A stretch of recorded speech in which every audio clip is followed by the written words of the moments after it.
আমার মনে হয় যে বাংলার রাজনীতিতে শিক্ষিত মানুষ আছেন, এই না যে নেই, এবং রাজনীতির আচরণে আমার মনে হয় শিক্ষা এবং অশিক্ষাটা রাজনৈতিক আচরণ, ভাষা প্রয়োগ এবং কিভাবে আমরা বিষয়বস্তুগুলোকে রাখছি তার উপর নির্ভরশীল হয়। শিক্ষাগত যোগ্যতা বা শিক্ষা কিন্তু শুধুমাত্র কটা ডিগ্রি আছে, সে কটা ডিগ্রি অর্জন করেছে, শুধু তার উপর নির্ভর করে না। রাজনীতিতে বিশেষ করে অনেক এইরকম মানুষ রয়েছে যাদের শিক্ষা হয়তো সেই অর্থে কম, কিন্তু তারা এইরকম অনেক ইতিহাসে রয়েছে যারা তাদের রাজনীতি মানুষের কাছে পৌঁছে যাওয়া, যেভাবে তারা পৌঁছেছে, মানুষের সেবা যেভাবে তারা করেছে, তাদের সেই অর্থে শিক্ষা অনেক বেশি প্রকাশ পেয়েছে। প্রবলেমটা হলো পশ্চিমবঙ্গের রাজনীতিতে আজকে এই যে রাজনৈতিক আচরণ, যে আমি গণতান্ত্রিক প্রক্রিয়ার মধ্যে থেকেও গণতন্ত্র মানব না, বা আমার ব্যবহারটা অগণতান্ত্রিক হবে, আমার ভাষা প্রয়োগটা একেবারে কুরুচিকর হবে, এইটাই পশ্চিমবঙ্গে আজকে রাজনীতির ক্ষেত্রে খুব একটা বড় চ্যালেঞ্জ হয়ে দাঁড়িয়েছে। আমি সেইভাবে বিষয়টাকে দেখি। হ্যাঁ, ব্যক্তিগতভাবেও আমার নিজের শিক্ষাগত তার একটা মান রয়েছে। আমি পড়াশোনা করেছি, পড়িয়েছি, বিশেষ করে শিক্ষা এবং এডুকেশন ফিলসফি এবং সাংস্কৃতিক বিষয় গবেষণা করা, ইতিহাস চর্চা করা, এবং আমাদের ভারতের স্বাধীনতা সংগ্রামের ইতিহাস, তারপর ভারতের আন্তর্জাতিক ক্ষেত্রে ইন্টারন্যাশনাল রিলেশনস, এইসব নিয়ে আমার বিশেষ গবেষণা, বিশেষ লেখালেখি এইসব আছে, এখনও চলছে। একেবারে একটা অন্য জগৎ থেকে রাজনীতির জগতে বিধানসভায় প্রার্থী হলেন, তারপরেই লোকসভায় প্রার্থী হলেন, দল আপনাকে টিকিট দিল। প্রথম প্রতিক্রিয়া কি ছিল? মানে এটা তো বড় দায়িত্ব। না, দেখুন, ইলেকট্রাল পলিটিক্সে এই গত কয়েক বছরে এসেছি, কিন্তু দলের সাথে বহু বছর ধরে আছি, এবং দলে কেন্দ্রীয় স্তরে আমার দলের নীতি নির্ধারণের দায়িত্ব ছিল। সেখানে দলের একটি বিশেষ যে থিঙ্ক ট্যাঙ্ক, গবেষণার কেন্দ্র, যেটা শ্যামাপ্রসাদ মুখার্জির নামে নামাঙ্কিত, সেই থিঙ্ক ট্যাঙ্কটা হেড করার আমার দায়িত্ব বহু বছর ধরে ছিল। এবং সেই জন্যে ডাইরেক্ট ইলেকটোরাল পলিটিক্সে আসেনি আগে, কিন্তু রাজনীতির সাথে থাকা, পার্টির কাজে কেন্দ্রীয় স্তরে করা পার্টির কাজ, রাজ্য স্তরে করা পার্টির কাজ, বিশেষ প্রচার অভিযানের নেতৃত্ব দেওয়া 2019 থেকে 2021, তারপরে 2023-এ ত্রিপুরাতে, এই সব কাজ বিভিন্ন সময়ে যেমন দায়িত্ব দল দিয়েছে, সারা দেশব্যাপী অভিযান চালানো, বিশেষ করে ইন্টেলেকচুয়াল আউটরিচ যেটাকে বলা হয়, সেটা সারা দেশে করা, তারপরে পার্টির হয়ে গবেষণামূলক নীতি নির্ধারণের বিভিন্ন কাজ করা, বিদেশে পার্টিকে রিপ্রেজেন্ট করা, বহু বছর ধরে আমি করছি। ইলেকটোরাল পলিটিক্সটা পরে এসছে, এবং আমাদের হয় যে পার্টি যা নির্দেশ দেয় সেই নির্দেশ আমরা পালন করি, এবং সেই নির্দেশে কোনো রকম ইতস্তত হই না আমরা, কোনো কিন্তু পরন্তু থাকে না সেখানে। এবং ইলেকটোরাল পলিটিক্সে যখন পার্টি দায়িত্ব দিয়েছে, যখন নির্দেশ এলো যে ইলেকটোরাল পলিটিক্সে এবার নামতে হবে, তো এগিয়ে গেলাম আমরা। আফটারঅল আমরা তো শ্যামাপ্রসাদের শিষ্য।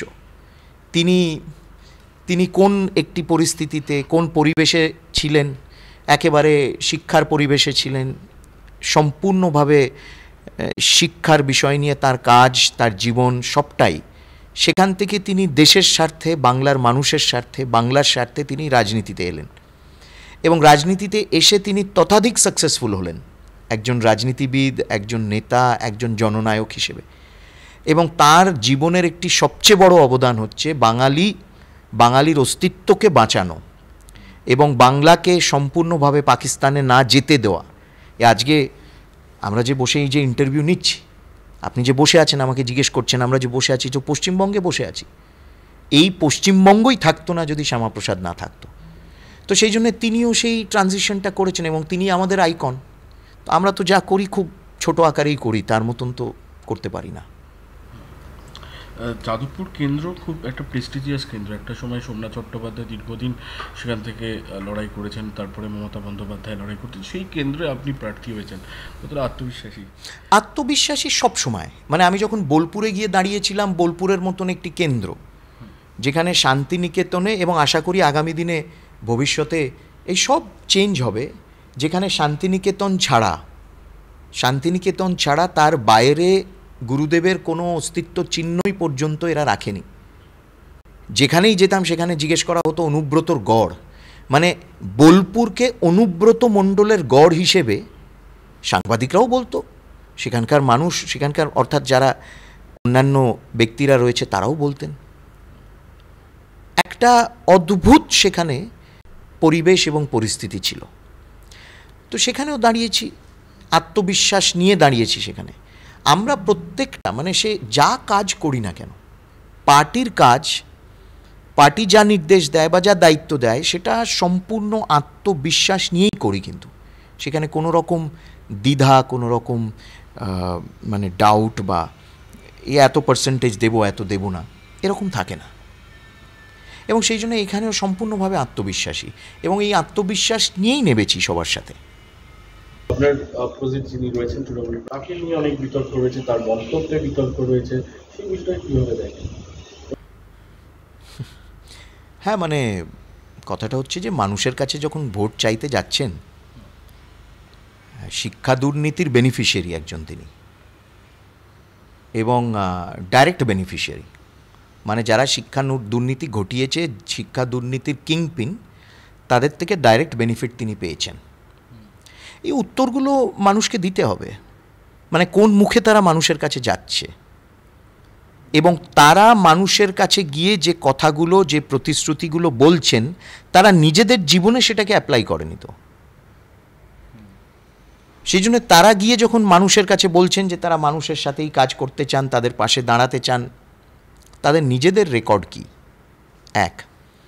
দুই হচ্ছে যে তৃণমূল কংগ্রেসের প্রথা, বর্তমান তৃণমূল কংগ্রেস, আমি আগের তৃণমূল কংগ্রেসের কথা বলছি না, সেই তৃণমূল কংগ্রেসকে চিনতাম আমরা, এই তৃণমূল কংগ্রেসকে চিনি না।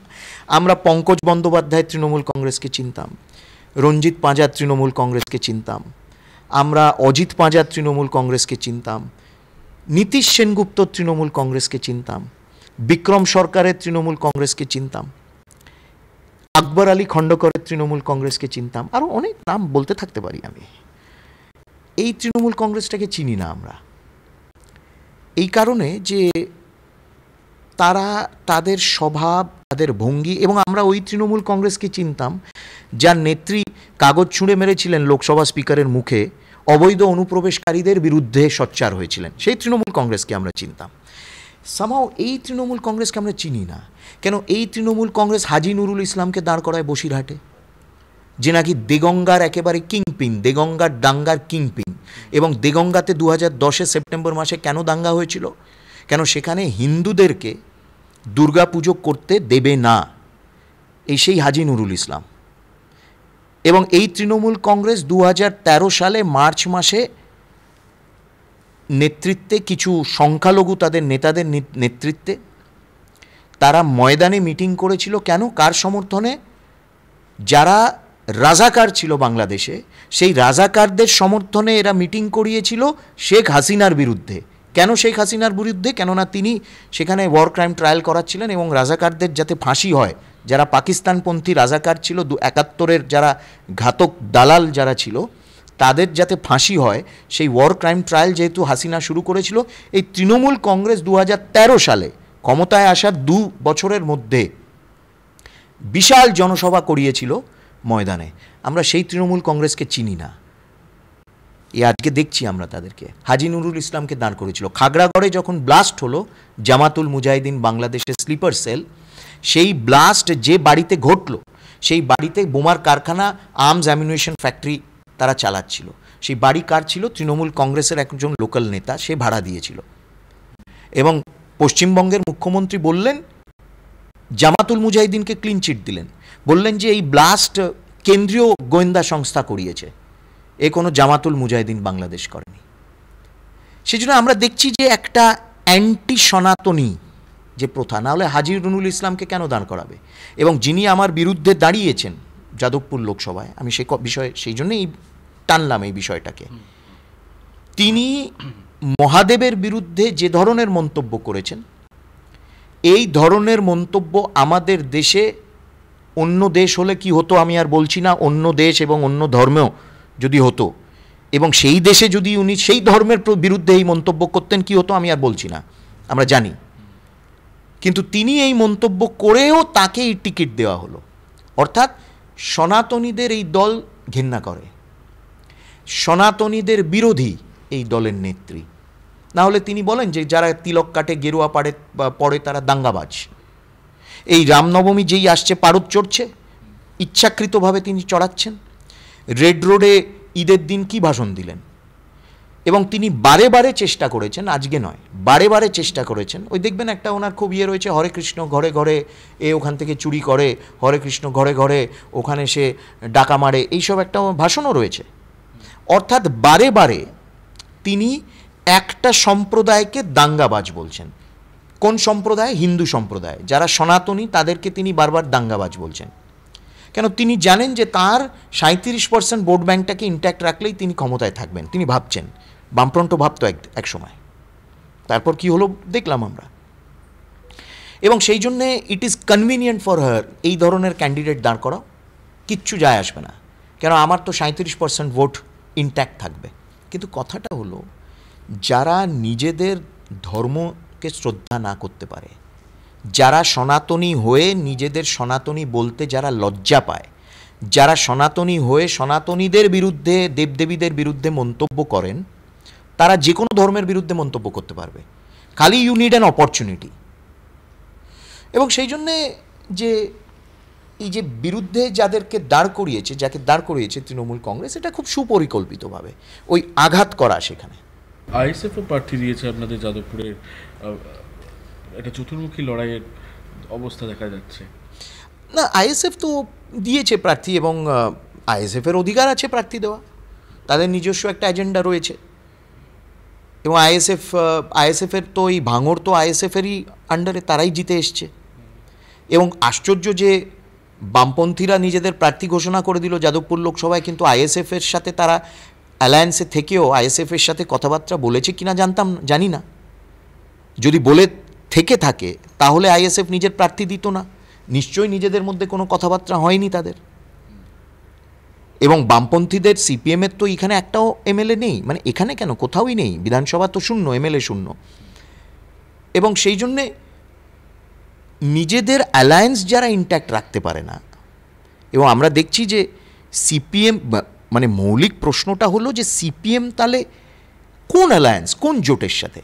মানে একদিকে সীতারাম ইয়েচুরি, মমতা বন্দ্যোপাধ্যায় গত বছর প্রায় সম্পূর্ণ পুরো বছরটা আমরা দেখলাম তারা বিভিন্ন লোকেশনে বসে ইন্ডি জোটের নামে তারা বৈঠক করছে, এবং সেই বৈঠকে কানে কানে কথা বলছে, খাওয়া দাওয়া করছে। ঠিক যখন তারা ওখানে বৈঠক করছে, তাদের ক্যাডার মার খাচ্ছে পশ্চিমবঙ্গে। সেই সময় ইলেকশনের সময়, সাগরদিঘির সময় তাদের ক্যাডার মার খাচ্ছিল পশ্চিমবঙ্গে, কিন্তু তাদের নেতারা বসে ওখানে মিটিং করছে। এদিকে আবার সিপিএম আবার আইএসএফের সাথে রয়েছে, কংগ্রেসের সাথে রয়েছে, তৃণমূল কংগ্রেস আর কংগ্রেস একেবারে আদায় কাজকলা। আচ্ছা, এবার আবার বায়ানাডে সেখানে সিপিআই আবার প্রার্থী ঘোষণা করে দিয়েছে কংগ্রেসের বিরুদ্ধে। আবার পশ্চিমবঙ্গে বিশেষ করে যাদবপুর লোকসভা যদি আমরা দেখি, আমি যাদবপুর লোকসভায় দেখছি, সেখানে এক একটা দেয়াল লিখনে একেবারে ভাগাভাগি করে তাদের দেয়াল লিখন হচ্ছে।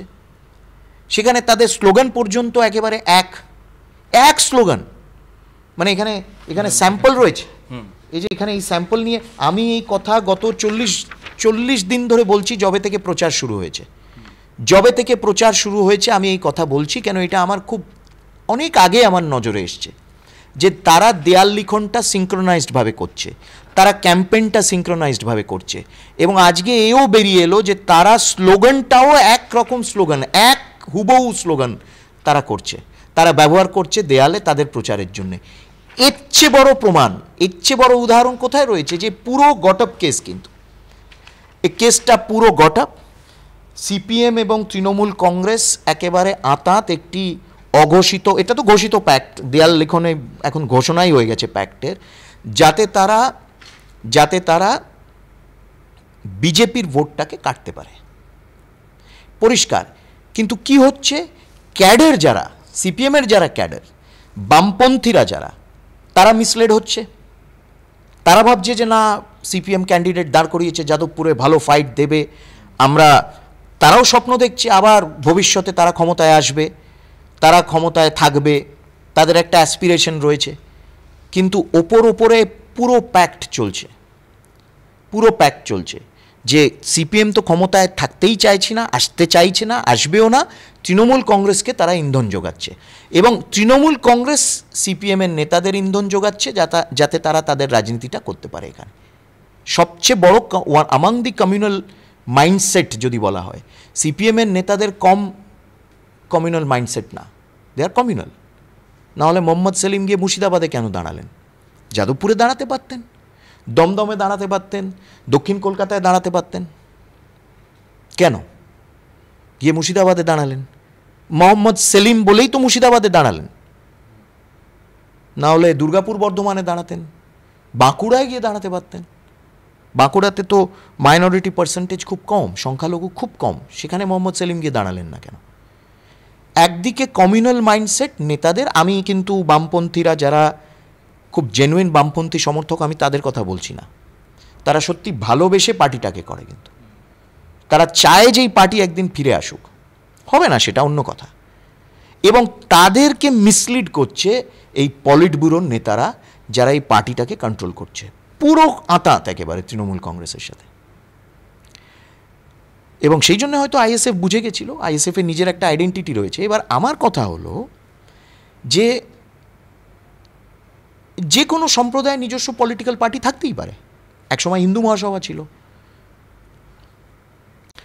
রামরাজ্য পার্টি ছিল, গন্ডওয়ানা পরিষদ ছিল, এইসব এক এক সম্প্রদায় নিজের ট্রাইবাল পার্টি থাকতে পারে, এখনও রয়েছে। তো আইএসএফের যদি একটি মুসলমানদের বা তাদের যদি একটি রাজনৈতিক দল থাকে, এবং সেই রাজনৈতিক দলের যদি একটি ইন্ডিপেন্ডেন্ট মাইন্ডসেট বা একটা ইন্ডিপেন্ডেন্ট অ্যাপ্রোচ থাকে, তাতে ক্ষতি কী? কেন এরা ইমিডিয়েটলি বলে দেয় যে ওই আইএসএফ হচ্ছে বিজেপি এবং আরএসএসের দালাল? কেন? আইএসএফ যদি তোমাদের তাবেদারি করত তাহলে দালাল হতো না। কিন্তু আইএসএফ যেহেতু নিজস্ব একটি ক্যারেক্টার, একটি পলিটিক্যাল ক্যারেক্টার দেখাচ্ছে বা দেখাতে চাইছে, তাহলে সে বিজেপি আরএসএসের দালাল হয়ে গেল। বাংলার ইতিহাসে তো রয়েছে, মুসলিম পার্টি কৃষক প্রজা পার্টি ফজলুল হকের পার্টি ছিল, এবং কৃষক প্রজা পার্টি মুসলিম লীগকে সেই সময় এতটাই চ্যালেঞ্জ করেছিল, এবং শ্যামা হক মন্ত্রিসভা, শেরে বাংলা ফজলুল হক এবং শ্যামাপ্রসাদ মুখার্জি, তারা coalition government, one of the most successful coalition government করেছিলেন, যেখানে শ্যামাপ্রসাদ মুখার্জি ফাইন্যান্স মিনিস্টার ছিলেন, যে সময় তিনি কবি কাজী নজরুল ইসলামকে সাহায্য করেছিলেন, তার জীবন বাঁচিয়েছিলেন। উদাহরণ রয়েছে বাংলায়। তো কেন তোমাদের কেন প্রবলেম? তোমরা তো সেকুলার, আমরা তো না হয় কমিউনাল, তোমরা সেকুলার। যদি একটা আইএসএফ পার্টি দাঁড়ায়, so why is your secularism not accepting it? এই প্রশ্নগুলো থেকেই যায়। যাদবপুর লোকসভা কেন্দ্রটা অনেক বড় একটা লোকসভা কেন্দ্র, এখানে বহু সম্প্রদায়ের মানুষ আছে, বহু চিন্তাধারার মানুষ রয়েছেন। কি বিষয়গুলোকে নিয়ে আপনি তাদের কাছে পৌঁছাচ্ছেন? দেখুন, বিষয় অনেক রকম রয়েছে। এক হলো, যেটা দেখা যাচ্ছে যে অনেক কাজ যেগুলো এখানে হওয়া উচিত ছিল, আমি যদি ধরে নিই 2009 থেকে লাগাতার তৃণমূল কংগ্রেস জিতে আসছে এখানে, সে কাজগুলো হয়নি। মেট্রো সম্প্রসারণ, একেবারে বারুইপুর পর্যন্ত, সোনারপুর পর্যন্ত আদিগঙ্গার ওপর মেট্রো সম্প্রসারণ, সেটা হয়নি, অনেক দিনের পেন্ডিং। এই বারুইপুর অঞ্চল ধরে এই বিস্তীর্ণ এলাকায় বিভিন্ন ফলের চাষ হয়, পেয়ারা, করম চা, আম তো হয়ই। আমি আশ্চর্য লাগে আমার যে কারুর মাথায় আসেনি এই কথা, যে এখানে ফুড প্রসেসিং ইউনিট, এবং কেন্দ্রীয় সরকার প্রচুর অর্থ সাহায্য, প্রচুর সাপোর্ট দিচ্ছে ফুড প্রসেসিং ইউনিট শুরু করার জন্য। ফুড প্রসেসিং ইউনিট, এখানে মাল্টিপল ইউজ কোল্ড স্টোরেজ হোক, এখানে কোল্ড স্টোরেজের চেন হোক, কারুর মাথায় আসেনি। এই যে আদিগঙ্গার যে পুরো এরিয়াটা, এটাকে একটা ট্যুরিজম হাব হিসেবেও ব্যবহার করা যেত, ডেভেলপ করা যেত। কারুর মাথায় আসেনি এগুলো। এবং এটা একটা অসাধারণ ট্যুরিজম হাব হতে পারে কিন্তু, কেন এই আদিগঙ্গার বিশাল খুব প্রাচীন ইতিহাস, এবং এইখানে শ্রীচৈতন্যদেব এই বারুইপুরের এইসব এলাকা দিয়েই শ্রীচৈতন্যদেবও গেছেন। ইতিহাস রয়েছে, স্থান রয়েছে। একটা যে রিলিজিয়াস ট্যুরিজম পিলগ্রিমেজ সেন্টারে কনভার্ট করা, এখানে কিছু কিছু খুব বিখ্যাত প্রাচীন মন্দির রয়েছে, সেই মন্দিরগুলোর পরিকাঠামো, তার চারপাশের পরিকাঠামো ঢেলে সাজানো, যাতে সেখানকার মানুষ উপকৃত হয়, সেখানকার মানুষ বেনিফিটেড হয়। এবং এই প্রত্যেকটা প্রকল্প কিন্তু কেন্দ্রীয় সরকার দ্বারা সমর্থিত হবে এবং রয়েছে সুযোগ, কেউ এই নিয়ে ভাবেনি। স্বাস্থ্য, প্রত্যেক জেলায় এই সরকার, নরেন্দ্র মোদীর সরকার প্রত্যেক জেলায় মেডিকেল কলেজ, একেবারে উন্নত মানের মেডিকেল কলেজ তৈরি করার কাজ শুরু করে দিয়েছে। 11টা মেডিকেল কলেজ পশ্চিমবঙ্গে বরাদ্দ করা হয়েছে 3টে ফেজে। এখানেও হওয়া উচিত একটা মেডিকেল কলেজ আগামী দিনে, কেন না হলে এইখানকার স্বাস্থ্য ব্যবস্থা একেবারে বারুইপুর, মানে Jadavpur is the gateway to দক্ষিণ 24 পরগনা। আমি এটা বারবার বলি, দক্ষিণ 24 পরগনার বিস্তীর্ণ এলাকায় চিকিৎসা ব্যবস্থা একেবারেই খুব কঠিন পরিস্থিতিতে রয়েছে। সেজন্য শুধু স্বাস্থ্যসাথী দিয়ে দিলেই তো হবে না, স্বাস্থ্যসাথীটা ব্যবহার করবে কোথায়? স্বাস্থ্যসাথীটা সাগর থেকে মেন ল্যান্ডে আসার সময় কোথায়? ওই গঙ্গার মাঝখানে স্বাস্থ্যসাথী ব্যবহার করবে কারুর যদি শরীর খারাপ হয়? কোনো মেডিকেল অ্যাম্বুলেন্সের ব্যবস্থা নেই এখানে, মানে স্টিমার বা বোট অ্যাম্বুলেন্সের কোনো ব্যবস্থা নেই। সে স্বাস্থ্যসাথী কার্ড বুকে নিয়ে 6 ঘন্টা তাকে ওয়েট করতে হবে, যখন ট্রলার আসবে বা আগামী যখন নেক্সট তার স্টিমার আসবে সে যেতে পারবে। তো এই কথাগুলো, বেসিক ইনফ্রাস্ট্রাকচারের কথা কেউ ভাবেনি। কেন্দ্রীয় বিশ্ববিদ্যালয় যাদবপুরে হতেই পারে, যাদবপুর বিশ্ববিদ্যালয় রয়েছে, কিন্তু টেকনিক্যালি যাদবপুর বিশ্ববিদ্যালয় যাদবপুর লোকসভায় না। যাদবপুর বিশ্ববিদ্যালয় একটা প্রান্তে, আবার বলছি বিস্তীর্ণ এলাকা একেবারে গোসা বা গঙ্গাসাগর অবধি একটা বিশ্ববিদ্যালয়, কোনো মানের বিশ্ববিদ্যালয় নেই এখানে। কেন্দ্রীয় বিশ্ববিদ্যালয় হতেই পারে। অনেক এই ধরনের কাজ, কল, পানীয় জল এর যে প্রকল্প, রাস্তা তো সুভাষগ্রামটা, আমরা সোনারপুর রাজপুর মিউনিসিপ্যালিটির যে রাস্তা, মানে এগুলো হচ্ছে শহরতলি, এখন তো কলকাতারই পিনকোড। অর্থাৎ একদিকে আমরা বাইপাসের বহুতল দেখছি, সেখান থেকে 10 মিনিট ভেতরে ঢুকলে রাস্তাঘাটের অবস্থা এত খারাপ। পানীয় জল, কলের কানেকশন হয়েছে, পাইপের কানেকশন হয়েছে, ইচ্ছাকৃতভাবে জল পৌঁছে দেওয়া হয়নি বাড়ি বাড়ি, যাতে বলতে পারে মোদি টাকা বন্ধ করে দিয়েছে। সেই কাজ শেষ করতে হবে। রাস্তাঘাট, জল, স্বাস্থ্য, এটা হলো বেসিক এই যাদবপুর লোকসভা, বিশেষ করে বিস্তীর্ণ ইন্টিরিয়র এলাকাগুলোতে। তারপরে কানেক্টিভিটি, তার সাথে এই কানেক্টিভিটি, মেট্রোর সম্প্রসারণ করলেই তার কানেক্টিভিটির প্রবলেম, বিশাল পার্সেন্টেজ একটা কানেক্টিভিটির প্রবলেম সলভ হয়ে যাবে। যাদবপুরের যে বিধায়ী সাংসদ ছিলেন, তিনি একদম শেষ মুহূর্তে হঠাৎ করে ইস্তফা দিয়ে দিলেন। এটাতে মনে হয় না ভোটারদের মধ্যে একটা বিরূপ প্রতিক্রিয়া তৈরি হতে পারে যে আগামী যে সাংসদ নির্বাচিত হবেন তিনি থাকবেন তো, মানে এরকম একটা আশঙ্কা তো তৈরি হতেই পারে না? ওনার আচরণে ভোটারদের মধ্যে বিরূপ প্রতিক্রিয়া, that I not going to take responsibility. সেটা তো তার রেকর্ড, তারা জাজ করবে, এবং তারা তৃণমূল কংগ্রেসের জনপ্রতিনিধিদের রেকর্ড মানুষ জাজ করুক। গত 15 বছরে কবির সুমন থেকে শুরু করে মিমি চক্রবর্তী পর্যন্ত, মাঝখানে সুগত বসু যিনি 6 মাস হারওয়ার্ডে থাকতেন, এবং কেউই দ্বিতীয়বার এখানে দাঁড়ায়নি। প্রত্যেকে তাদের দল দ্বারা অত্যাচারিত, প্রতারিত, এবং প্রত্যেকে সক্রিয় রাজনীতি থেকে একবার যাদবপুর লোকসভায় দাঁড়িয়ে তারপর অবসর নিয়েছে, এবং যখন নির্বাচিত হয়ে এসছে তারা মানুষের পাশে দাঁড়ায়নি। একজন বেশিরভাগ সময় হারওয়ার্ডে থাকতেন, পুরো যাদবপুর লোকসভা আরাবুলের মতন একজন কোট আনকোট নেতার হাতে ছেড়ে দিয়েছিলেন। কবির সুমন নিজেই জানতেন না তিনি কি চান বা কি করছেন, তার এমপি লাইট তার দলের লোকেরাই খরচা করতে দিত না। এবং Mimi Chakraborty, the less said the better, তার কোভিডের সময় টিকটক ভিডিও, তারপর ভুয়ো ভ্যাকসিন, পার্লামেন্টে জিরো অ্যাটেন্ডেন্স, কোনো রকম সিরিয়াসনেস নেই, ক্রাইসিসের সময় মানুষের পাশে নেই, যা বলেছেন সেটা করে দেখাননি, মানুষ তাকে পাশে পেত না, সাথে পেত না, নির্বাচিত প্রতিনিধিদের দেখতেই পেত না। বিভিন্ন জায়গায় যখন যাচ্ছি মানুষ এই কথা বলছেন, এবং সেই জন্যই বলছি তো ভারতীয় জনতা পার্টিকে একটা সুযোগ দিক তারা। 15 বছর ধরে তারা বিভিন্ন এই দল তৃণমূল কংগ্রেসকে দিয়েছে, এবং ভাবলেও অদ্ভুত লাগে যে এই পার্টির যাদবপুর লোকসভার সাংসদ একসময় অধ্যাপিকা কৃষ্ণা বসু ছিলেন। আমি কৃষ্ণাদিকে খুব ভালোভাবে, আমার তার সাথে একটা ব্যক্তিগত সম্পর্ক ছিল সেই সময়, যেহেতু তিনি অটল বিহারী বাজপেয়ী সরকার, তিনি স্ট্যান্ডিং কমিটি এক্সটার্নাল অ্যাফেয়ার্সের চেয়ারপারসন ছিলেন। তার মতন একজন ব্যক্তিকেও দাঁড় করিয়েছিল এখানে একবার তৃণমূল কংগ্রেস। তারপরে এই কবির সুমন, তারপর মিমি চক্রবর্তী, এখন যাকে দাঁড় করিয়েছেন। তো সেই জন্যে লেভেলটাও তো দেখতে হবে। বাংলা জুড়ে একের পর এক দুর্নীতি, সেই দুর্নীতির কথা কি আপনি প্রচারে রাখছেন? 100% রাখছি। আমাদের মেন হচ্ছে 3টে প্ল্যাঙ্ক। তার সবচেয়ে একটা প্ল্যাঙ্ক হচ্ছে অবশ্যই ওভারউইনিং প্ল্যাঙ্ক, সেটা হচ্ছে গত 10 বছরে প্রধানমন্ত্রী নরেন্দ্র মোদীর পারফরমেন্স, এবং তিনিও বাংলার জন্য কি করেছেন। 19,000 কোটি টাকা জলের প্রকল্পের জন্য দেওয়া হয়েছে। 80 কোটি মানুষকে যে রেশন পৌঁছানো হয়েছে, তার মধ্যে 6 কোটি মানুষ পশ্চিমবঙ্গে কেবলমাত্র। 80,000 কোটি টাকা খাদ্য সুরক্ষার জন্য বরাদ্দ করেছে গত কয়েক বছরে পশ্চিমবঙ্গের জন্য নরেন্দ্র মোদী সরকার।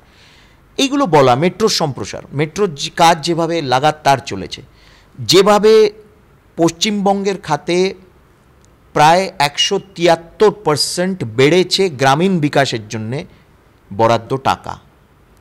রেলের খাতে পশ্চিমবঙ্গে কয়েকশো % বেড়েছে প্রধানমন্ত্রী নরেন্দ্র মোদীর দিক থেকে বরাদ্দ টাকা। এইগুলো যেমন রয়েছে, এই সরকার, তৃণমূল সরকার একেবারে মহিলা বিরোধী। এটা সন্দেশখালির ঘটনায় পরিষ্কারভাবে বোঝা যাচ্ছে। তারা শুধু মহিলা বিরোধী না, তারা মহিলাদের যেমন 1000 টাকা করে এই লক্ষ্মী ভাণ্ডার দিচ্ছে, তারা ভাবছে ওই 1000 টাকা করে লক্ষ্মী ভাণ্ডার দিয়ে তাদের মুখ চুপ করে থাকবে, মুখ বন্ধ করে রাখবে। এই সরকারই আবার সন্দেশখালির ঘটনা ঘটাচ্ছে, এবং সেখানে মহিলাদেরকে শারীরিক নির্যাতন, মানসিক নির্যাতন, রাজনৈতিক কৃতদাস হিসেবে, I say they have been used as political slaves, তার দলের লোকেরাই করেছে। অর্থাৎ এই দলকে নিয়ন্ত্রণ করছে আজকে হারমাদ রিফ্র্যাফসরা। রিফ্র্যাফ মানে পাওয়ারফুল রিফ্র্যাফস, তারা করছে। দ্বিতীয়ত হলো দুর্নীতি, 35,000 কোটি টাকা রেশন দুর্নীতি। 35,000 কোটি টাকা রেশন দুর্নীতি, সেখানে 10,000 কোটি টাকা মন্ত্রী নিয়ে নিয়েছে। 3 কোটি ভুয়ো fake ration ID card. How do we explain this? 100 কোটি টাকা দুর্নীতি মিড ডে মিল স্কিমে। 14টা পুরসভা আজকে আন্ডার ইনভেস্টিগেটিভ লেন্স। কেন সেইখানে নিয়োগে চাকরি বিক্রি হয়েছে। তুমি যদি সুইপার, তোমাকে 4 লাখ টাকা দিতে হবে। তুমি অ্যাম্বুলেন্স চালাও, তোমাকে 5 লাখ টাকা দিতে হবে। তুমি যদি লিফট অপারেটর, তোমাকে 3 লাখ টাকা দিতে হবে। পুরো রেড চার্ট রয়েছে। 14টা municipality is under scanner today. এ তো আমি কয়েকটা খালি বলছি। এখানে সাংবাদিকরা সুরক্ষিত না। যারা সন্দেশখালি নিয়ে যে সাংবাদিকরা সরব হয়েছে, তাদেরকে টার্গেট করা হয়েছে। একেবারে টার্গেটেড FIR তাদের বিরুদ্ধে করা হয়েছে। এ তো এমার্জেন্সি চলছে এখানে। সেই জন্য দুর্নীতি এবং অসহিষ্ণুতা, এটা যেমন। এবং তৃতীয় হচ্ছে, এই সরকার, তৃণমূল সরকারই বেসিক্যালি হচ্ছে অ্যান্টি বাঙালি। কেন? তারা বাংলার ভালো করার নামে বাংলার ক্ষতি করছে। যেমন উন্নয়নের দিক থেকে ক্ষতি করছে।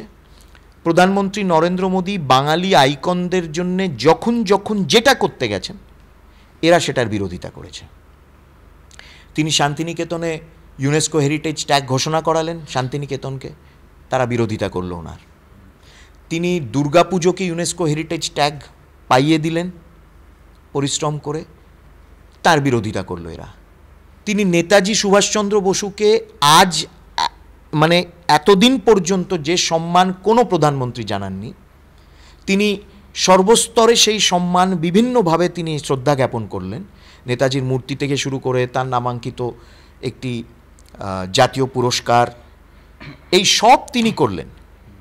আন্দামান নিকোবরের দ্বীপসমূহের নাম বদলানো, নেতাজিকে আজাদ হিন্দ সরকারের প্রথম প্রধানমন্ত্রী আখ্যা দেওয়া, এটা নরেন্দ্র মোদী পার্লামেন্টে দাঁড়িয়ে বললেন। কোনো কংগ্রেসের প্রধানমন্ত্রীর সাহস হয়নি নেতাজিকে এই আখ্যা দেওয়া, তিনি তার বিরোধিতা করলেন। তো কি চায় আমি বুঝতে পারি না তো এই সরকার, মানে তারা বাংলা, মানে এটা পুরো জমিদারি মাইন্ডসেট। তোলাবাজির রাজ্য জুড়ে একটা ভয়ঙ্কর অভিযোগ আসছে, সেই বিষয়টাকে কিভাবে দেখছেন? তোলাবাজির অভিযোগ সারা রাজ্যে, এবং এই দলটা সিন্ডিকেটের ওপর নির্ভর করেই কিন্তু চলে। এই যে গার্ডেন রিচে যে অবৈধ নির্মাণ, এটা তো সিন্ডিকেট তোলাবাজি ছাড়া অবৈধ নির্মাণ হতে পারে না। এবং এই সিন্ডিকেট এবং তোলাবাজির beneficiaries go right down the line. এখানে প্রশাসনের লোকেরা বেনিফিশিয়ারি, রাজনৈতিক লোকেরা বেনিফিশিয়ারি, শাসক দলের লোকেরা বেনিফিশিয়ারি, সবাই কিন্তু বেনিফিশিয়ারি। এবং এটা আজকের নাই, যে কেয়াতলাতে কিছুদিন কয়েক মাস আগে একজন আমেরিকান এনআরআই, তিনি এসছেন, প্রত্যেক বছর আসেন, থাকেন কয়েক মাস, তার বাড়ি সারাবেন, তিনি বাড়ি মেরামত করবেন, তাকে মারধর করা হলো এবং পুলিশ কমপ্লেন নিচ্ছিল না যতক্ষণ না তিনি আমেরিকান কনসুলেটে, যেহেতু he is a American passport holder, American কনসুলেটে তিনি অভিযোগ করলেন। আমেরিকান কনসুলেট খবর পেয়ে যখন প্রশ্ন করলো, অ্যাকশন টেকেন রিপোর্ট চাইলো, তখন কলকাতা পুলিশ নড়ে চড়ে বসলো। এবং যারা তাকে মারধর করেছে তারা সেখানকার নামকরা মার্কামারা তোলাবাজ, অ্যাফিলিয়েটেড টু দ্য কাউন্সিলর। এবং আমার মনে হয় সবচেয়ে ইনফেমাস এক্সাম্পল হচ্ছে অধ্যাপক সুগত বসুর নিজের বাড়ি, ওই বাড়ি যখন মেরামত হচ্ছে, তো সিন্ডিকেটের ছেলেরা পৌঁছে গেছে, বলেছে চুনবালি নিতে হবে আমাদের থেকে। তিনি তখন রুখে দাঁড়িয়ে বলেছেন, জানো না তোমরা এটা কার বাড়ি? এটা সুভাষচন্দ্রের বাড়ি।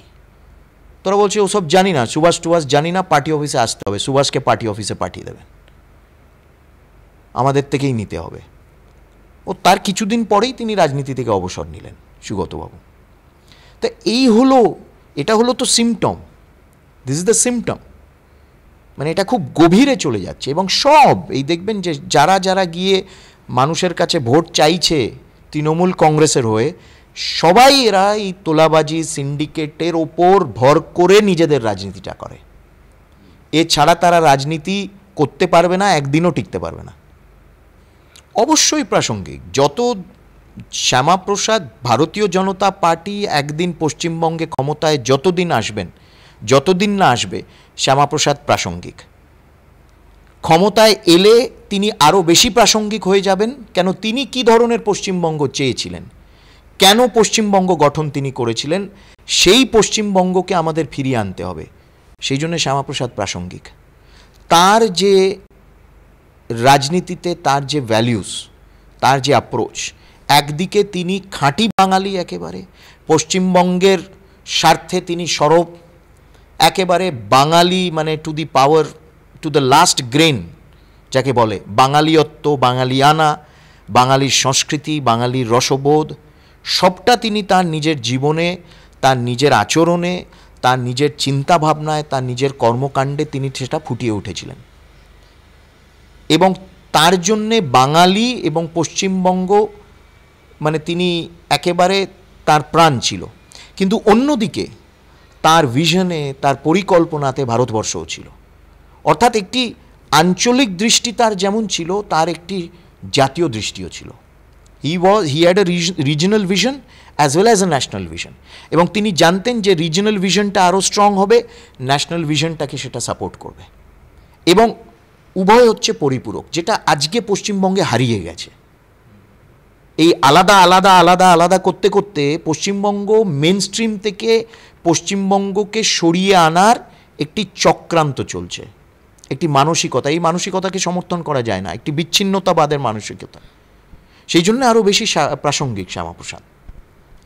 এবং তার পশ্চিমবঙ্গ, তার স্বপ্নের পশ্চিমবঙ্গ, এই পশ্চিমবঙ্গকে আমাদের প্রতিষ্ঠিত করতে হবে। একদিকে একেবারে শিল্পর দিক থেকে এগিয়ে পশ্চিমবঙ্গ, শিক্ষার দিক থেকে এগিয়ে পশ্চিমবঙ্গ, পরিকাঠামোর দিক থেকে one of the best states Paschimbanga, আগামী দিনে প্রথম সারির রাজ্যে পশ্চিমবঙ্গ, উত্তর পূর্ব ভারত এবং এই ইস্টার্ন ইন্ডিয়ার যে পূর্ব ভারত এবং উত্তর পূর্ব ভারতের বিকাশের যে যাত্রা সেটা পশ্চিমবঙ্গ নেতৃত্ব দিচ্ছে।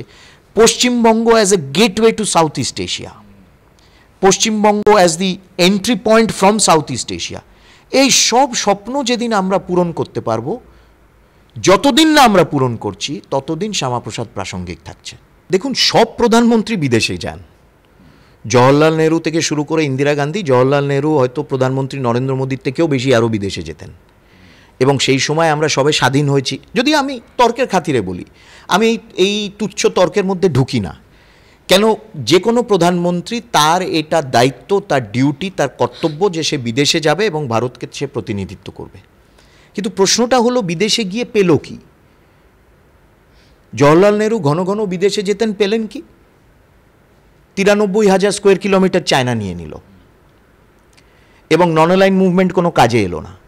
উল্টে আমেরিকাকে 62 লড়াইয়ে আমেরিকাকে, কেনেডিকে তাকে হাত পাততে হলো, বলতে হলো যে আমাকে যুদ্ধবিমান ইমিডিয়েট আমাকে ব্যাকআপ পাঠান, না হলে I am unable to hold out. Jawaharlal Nehru গেছিলেন ইউনাইটেড নেশনসে, কি হলো? পাকিস্তান তো ফিরিয়ে দিল না, পাকিস্তান অকুপাইড কাশ্মীর, সিজ ফায়ার হয়ে গেল, আমরা গিয়ে ফেরত আনতে পারলাম না।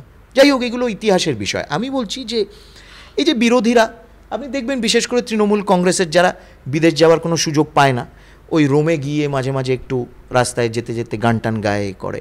তারপরে বিনিয়োগের নামে, যেমন জ্যোতিবাবু যেতেন, সোমনাথবাবু যেতেন, কিছু বিশেষ হতো না, বিনিয়োগের নামে 10 দিন কাটিয়ে এলো ইউরোপে, এক একজন গিয়ে 1 মাস কাটিয়ে এলো বিনিয়োগের নামে।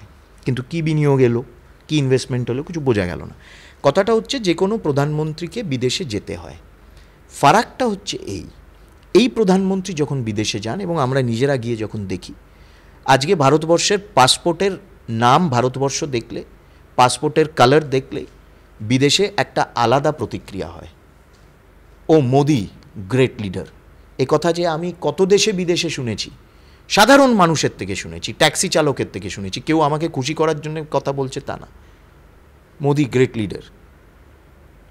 স্পেনে একজন কেউ আমাকে ধরে বলল, you are lucky, you have leader like Modi. কত দেশে আমি শুনেছি, জাপান থেকে, ভিয়েতনাম থেকে শুরু করে, ইন্দোনেশিয়া থেকে শুরু করে, রাশিয়া থেকে শুরু করে, কত দেশে, ইউরোপের একাধিক দেশ, জার্মানি থেকে, ফ্রান্স থেকে, বেলজিয়াম থেকে, স্পেনে থেকে। এই প্রধানমন্ত্রী যতবার বিদেশ যাচ্ছেন, এক হলো যে বিদেশে পুরো ফ্যামিলি নিয়ে যান না, তার ফ্যামিলি নেই, শপিংয়েও যান না, যেদিন শেষ করেন মিটিং সেদিনই প্লেনে উঠে রাত্রিরে প্লেনে চড়ে পরের দিন সকালে দেশে ফিরে আসেন। প্রত্যেকবার বিদেশে গেছেন, কিছু না কিছু তিনি দেশের স্বার্থে তিনি করে এসছেন এবং সাড়া ফেলেছেন। বিদেশি রাষ্ট্রনায়করা তাকে চায়, তার পরামর্শ নিতে চায়, তার সাথে কথাবার্তা বলতে চায়, তাদের নিজেদের সমস্যার সমাধান করার জন্য। একবারের জন্য হয়নি তিনি কাউকে কোনো রিকোয়েস্ট করেছেন ভারতের স্বার্থে, তারা সেটাকে শোনেননি। তিনি যা বলেন অন্যান্য রাষ্ট্রনায়করা সেটা করে। নিউজ উইক, ইন্দিরার পর প্রথমবার নিউজ উইক একটি এক্সক্লুসিভ ইন্টারভিউ নরেন্দ্র মোদীর নিল, এত দশক পর। সেই আমেরিকা যারা মোদীর বিরোধিতা করেছিল, বারবার করেছিল, এই বামপন্থীরা ইন্ধন জুগিয়েছিল, কংগ্রেস ইন্ধন জুগিয়েছিল, সেই আমেরিকার নিউজ উইক আজকে প্রধানমন্ত্রী নরেন্দ্র মোদীর ইন্টারভিউ নিচ্ছে এবং বলছেন যে হ্যাঁ, তার গণতন্ত্র, লোকতন্ত্র, গণতন্ত্র, ভারত সম্বন্ধে একটা একেবারে অন্যরকম চিন্তাভাবনা, যেটা আমাদের স্বীকার করতে হবে। এবং যেখানে যেখানে আমরা যাচ্ছি, যেখানে যেখানে তিনি যাচ্ছেন, তিনি ভারতের স্বার্থে, ভারতের স্ট্যাম্প সেখানে সেখানে রেখে আসছেন, ভারতের ছাপ সেখানে রেখে আসছেন, এবং ভারতের স্বার্থে তিনি অনেক কিছু উপলব্ধি করে সেখান থেকে আসছেন। কাতারে এই 8 জন নাবিককে তো প্রায় তারা তো মৃত্যুদণ্ড ঘোষণাই করে দিয়েছিল, তিনি ছাড়িয়ে নিয়ে এলেন। আজকে মধ্যপ্রাচ্যে, মিডল ইস্টে তার এত জনপ্রিয়তা কেন? এই যে মোদির জুজু দেখায় মুসলমানদের পশ্চিমবঙ্গে এই মুখ্যমন্ত্রী, তা মধ্যপ্রাচ্যে যার দিকে ভারতবর্ষের বহু মুসলমান মধ্যপ্রাচ্যে গিয়ে কাজ করছে, সেই মধ্যপ্রাচ্যের প্রত্যেকটা দেশ প্রায় মোদিকে তাদের সর্বোচ্চ নাগরিক সম্মান দিয়েছে। কেন? এবং তারা এখানে বিনিয়োগ করতে চাইছে, তারা ইনভেস্ট করতে চাইছে, তারা বিজনেস করতে চাইছে ভারতের সাথে। মোদি যখন যেটা রিকোয়েস্ট করে তারা সেটাকে ফেলে না, তারা করে দেয়। তারা যা বলেন তিনি তখন সেটা করে দেন। এই ধরনের মিডল ইস্টে, ওয়েস্ট এশিয়ার যে ভারতের নীতি যেভাবে গত 10 বছরে আমরা শেপ হতে দেখেছি, ভারতের স্বাধীনতার পর কোনো প্রধানমন্ত্রী করেনি। এবং সেই জন্যে অনেক প্রধানমন্ত্রী গেছে, কিন্তু কেউ মোদির মতন বিদেশে গিয়ে এই ধরনের সাড়া কোনো প্রধানমন্ত্রী আমার তো মনে হয় না জওহরলাল নেহরুর পর ফেলেছে, এবং জওহরলাল নেহরুকেও ছাপিয়ে গেছেন।